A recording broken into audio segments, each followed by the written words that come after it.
बेकार दिवस आले बेकार. पूर्वी ना पाऊस पडायचं म्हणलं तर शेतीतले काम करायला मजा यायची, मजा आनंद वाटायचा असा. आणि आता आहे ना शेती करा, शेतीतले काम करा आणि ठोकून घ्या, हा अशी म्हणायची वेळ आली आपल्या लोकांनी. मग दुसरं काय, हा त्याचे ते पावसाचं पण नीट काय असं जजमेंट बसता ना.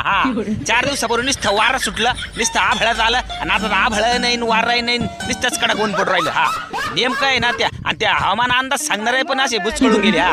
कोणाचं काय तर कोणाचं काय, नेमकं आता काय करावं तेच उम जाणार.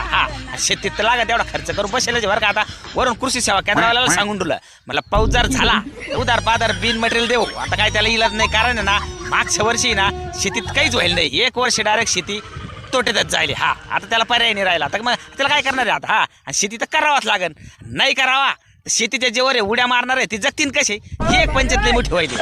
त्याच्यात काही लोक काय म्हणते माहितीये का आता, शेतकरी मजा करतो आणि सरकारकडे कर्जमाफी मागतो. अरे सर्रान फुक्या, कर्जमाफी काय मागतो, तुला अक्कल आहे का? खुश पांग्या, अरे शेती जगावा, लोक जगावा म्हणून शेतकरी कर्जमाफी मागतो. त्याचं काय अडेल नाही शेती करायला बरं का.